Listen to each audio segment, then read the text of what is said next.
लंबे समय से इंतजार कर रहे नुक्कड़ नेताओं का इंतजार हुआ खत्म। चुनाव आयोग ने नगरपालिका के चुनाव कार्यक्रम की घोषणा।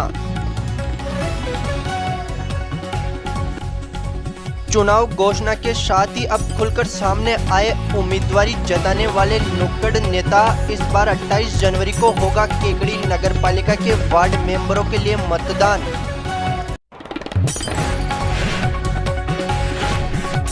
देर रात चला पलाड़ा दंपति का स्वागत सत्कार का कार्यक्रम। वृंदा होटल में हुआ मुख्य समारोह आयोजित।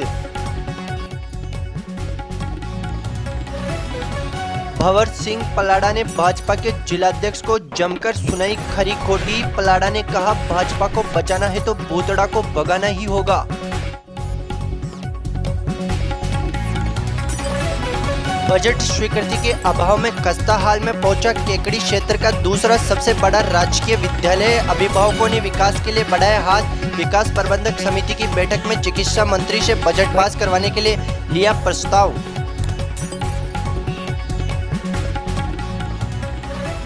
और अब देखते हैं खबरें विस्तार से। लंबे समय से केकड़ी नगरपालिका के चुनाव के इंतजार कर रहे कई नुक्कड़ नेताओं का अब इंतजार खत्म हो गया है। दरअसल आज चुनाव आयोग ने निकाय चुनाव के लिए कार्यक्रम की घोषणा कर दी है। इसके साथ ही अब क्षेत्र में आचार संहिता भी लागू हो गई है। केकड़ी नगरपालिका के 40 वार्डों में इस बार 28 जनवरी को मतदान होगा। उम्मीदवार 15 जनवरी तक अपना नामांकन दाखिल करा सकेंगे। वहीं 16 जनवरी को नामांकन पत्रों की जाँच की जाएगी तथा 19 जनवरी तक उम्मीदवार नामांकन वापस ले सकेंगे।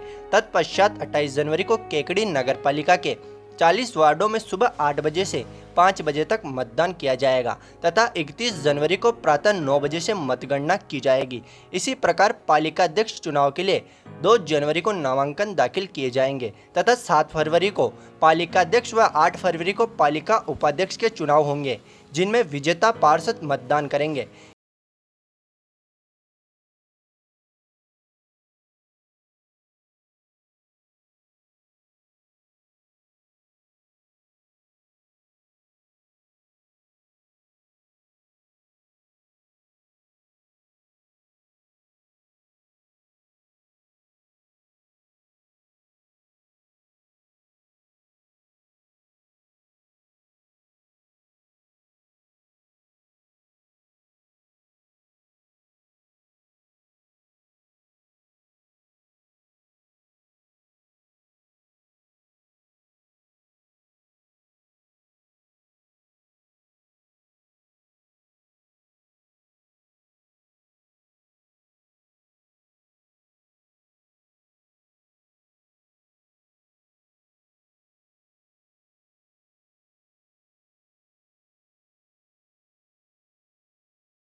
पार्टी ने अपना उम्मीदवार बनाया है और 28 जनवरी को शहर के मतदाता अपने वार्ड मेंबर का चुनाव भी कर लेंगे।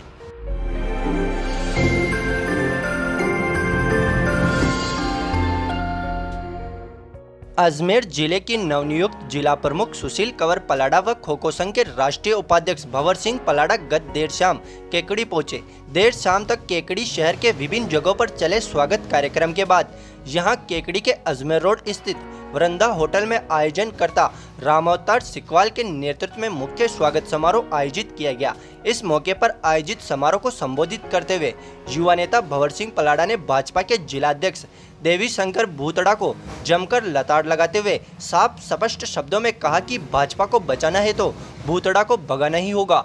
उन्होंने कहा कि जिला परिषद चुनाव की घोषणा के बाद से ही जिले के हर आम वर्ग की यही सोच थी कि सुशील कंवर पलाड़ा जिला प्रमुख बनेगी तथा इसी के लिए मतदाताओं ने वार्ड में भाजपा के पक्ष में मतदान किया था। इसके बावजूद भाजपा के कुछ नेताओं ने अपनी खुद की राजनीतिक रोटियां सेकने के लिए जनार्दन को नजरअंदाज कर दिया, जिसका परिणाम उन्हें जिला प्रमुख की सीट गंवाकर मिल गया। युवा नेता भंवर सिंह पलाड़ा ने कहा कि भाजपा रूपी वटवृक्ष की नींव जिलाध्यक्ष देवीशंकर भूतड़ा ने खोखली कर दी है। भूतड़ा पार्टी में रहकर पार्टी को डुबोने में लगे हुए हैं। इस मौके पर उन्होंने कहा कि वे राज्य के चिकित्सा एवं स्वास्थ्य मंत्री डॉक्टर रघु शर्मा का भी धन्यवाद देना चाहते हैं, जिन्होंने जनमानस की उम्मीदों को ध्यान में रखते हुए उन्हें जिला प्रमुख बनाने में सहयोग प्रदान किया। उन्होंने कहा कि आज के कार्यक्रम में स्वयं चिकित्सा मंत्री डॉक्टर रघु शर्मा भी हिस्सा लेने वाले थे, मगर उनके स्वास्थ्य संबंधित अड़चनों के चलते वे नहीं आ पाए। समारोह को जिला प्रमुख सुशील कंवर पलाड़ा, उप जिला प्रमुख हगामीलाल चौधरी ने संबोधित करते हुए कहा कि वे राजनीति से ऊपर उठकर बिना भेदभाव के क्षेत्र में विकास कार्य करते हुए अपनी महत्वपूर्ण भूमिका अदा करेंगे। इस मौके पर आयोजनकर्ता रामोतार सिकवाल व विजेंद्र सिंह पिपरोलियो की अगुवाई में भाजपा कार्यकर्ताओं ने 51 किलो की माला पहनाकर जिला प्रमुख सुशील कंवर पलाड़ा व युवा नेता भंवर सिंह पलाड़ा का स्वागत अभिनंदन किया। कार्यक्रम में कांग्रेस भाजपा सहित सैकड़ों लोग मौजूद रहे। मातृशक्ति सभी मेरे युवा साथी सभी को मेरी ओर से प्रणाम। वैसे तो आज क्या है, सुबह 11 बजे से लगातार ये कार्यक्रम हो रहे हैं, आप भाषण सुन रहे हो। हम लोग आप सबको के सामने, आपने सबने हमारा काम देखा, आप लोगों का जो प्यार और स्नेह मुझे मिला है, इसी का आशीर्वाद है कि लगातार दूसरी बार आप जिला प्रमुख सुशील कंवर पलाड़ा बनी है। मैं आप सबको बताना चाहता हूँ कि हमने ईमानदारी से काम किया, भगवान की भक्ति करी, गरीब को गणेश मान करके काम किया। उसी का परिणाम था कि एक बार जिला प्रमुख बने, दूसरी बार विधायक बने, तीसरी बार वापस जिला प्रमुख बने। तो ये सब भगवान की कृपा है और हमारे देन में कोई ये नहीं है कि हम राजनीतिक में आके कोई पैसे कमाएं। हमने राजनीतिक को व्यवसाय नहीं समझा, हमने राजनीति को सेवा समझ करके काम किया है। आज तक 10 साल का कार्यकाल है, ईमानदारी से काम किया, आगे भी ईमानदारी से काम करेंगे। सब जाति समाज को साथ लेकर के चलेंगे, कभी किसी में भेदभाव नहीं करेंगे, न्याय करेंगे, हर आदमी को साथ लेकर के। न्याय के लिए बेटे कोई भी हमारे पास जिला परिषद में आएगा, उसके मान सम्मान के साथ उसका काम किया जाएगा, चाहे वो किसी भी पार्टी को। हम पार्टी पॉलिटिक्स से ऊपर उठ करके हम काम करेंगे। ये आज पूरे जिले की भावना थी। मैं आप सबको बताना चाहता हूँ, जितने आज जिला परिषद सदस्य है हमारे, जो पार्टी से जीते थे, बीजेपी से जीते थे, वो बीजेपी के जो जितने सदस्य जीते थे, केवल मात्र ये उनको महसूस था कि जिला प्रमुख भंवर सिंह पलाड़ा, सुशील कंवर पलाड़ा बनेगी। और हम सब उसी को देखते हुए हर जिला परिषद सदस्य को 2-2, 3-3 हजार वोट अधिक दिए थे। वो आए थे इस वजह से कम 12, 13, 14 सदस्य तो इसी नाम से लोग 14, 15 सदस्य तो जीते थे उस नाम से। हालांकि भारतीय जनता पार्टी ने जिताया था और हमारे सारे लोग जीते थे। और उस 21 में से लगभग मैं बता सकता हूँ, ज्यादातर जो चुनाव लड़ रहा था उस तक की भी भावना थी कि भाई भंवर सिंह पलाड़ा या सुशील कंवर पलाड़ा जिला प्रमुख बने। 21 में से 21 लोगों की अगर मन की आत्मा से पूछी जाए कि तेरे बाद में किसका नाम है, तो वो सुशील कंवर पलाड़ा का नाम बता रहे थे। लेकिन पार्टी के कुछ ऐसे स्वार्थी लोग, जो हमारे पार्टी के एक ऐसे जिलाध्यक्ष, जो बीजेपी का ऐसा जिलाध्यक्ष बना, जो इस अजमेर जिले की नाव में बैठ करके पानी में ले जाके डुबा करके आ गया इस भारतीय जनता पार्टी को, ऐसा जिलाध्यक्ष जिसको पहले बार आज जिले में जिस प्रकार से हालत करी है इस भारतीय जनता पार्टी की। मैं कहना चाहता हूँ भारतीय जनता पार्टी के उच्च नेताओं से कि ऐसे जिलाध्यक्ष को तुरंत प्रभाव से यहाँ से हटाना चाहिए, ताकि आपकी पार्टी में कभी भी ऐसा आदमी जो खुद पेट पर बैठ के खुद का डाला काटने वाला व्यक्ति है, और भारतीय जनता पार्टी के पेट पे बैठ करके उस पेड़ को जलाया उस व्यक्ति ने, इस जिले में आकर के ये भूतड़ा की देन है। नहीं आज क्या भारतीय जनता पार्टी को कोई कमजोर करता है, लेकिन अपने आप कमजोर हो गई। इसलिए मैं कहना चाहता हूँ, मैं तो अब हम निर्दल है, मैं और हंगाम जी सब निर्दल है। हम तो कोई, हमारे को कोई पार्टी ने नहीं दिया, हमारा साथ सबने दिया। हमारे पार्टी के अमूमन सदस्य, उन 13 सदस्य हमारे लोगों ने दिया, 10 सदस्य कांग्रेस के भी थे, जिसमें रघु जी का भी पूरा हमारे साथ सहयोग रहा है। उन्होंने भी हमारी मदद करी है, ऐसा नहीं है, हमारे साथ मदद करी है। मदद करने वालों को धन्यवाद भी देता हूं मैं, ये नहीं कि कभी हम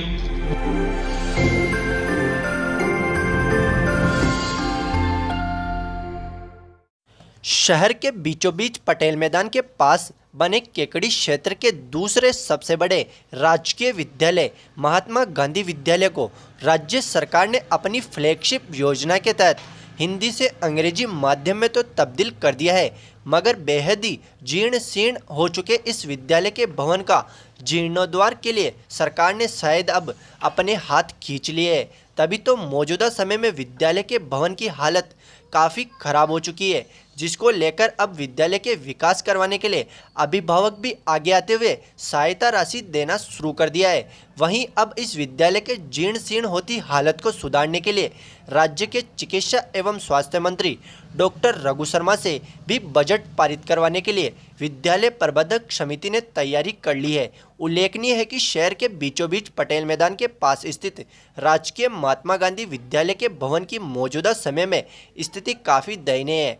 विद्यालय के कमरों के प्लास्टर पूरी तरह गिर चुका है। वहीं विद्यालय के हॉल की ऊपरी परत भी टूटकर नीचे गिरने लगी है। हालांकि विद्यालय प्रशासन ने इस विद्यालय भवन की जीर्ण शीर्ण होती स्थिति को देखते हुए शिक्षा विभाग को अवगत करा दिया था। बावजूद इसके शिक्षा विभाग ने उक्त विद्यालय के भवन को कुछ हिस्से को असुरक्षित घोषित करके महज खानापूर्ति कर दी, जिसके बाद विद्यालय विकास एवं प्रबंधक समिति की बैठक में विद्यालय विकास के लिए सहायता राशि एकत्रित करने का प्रयास किया जा रहा है।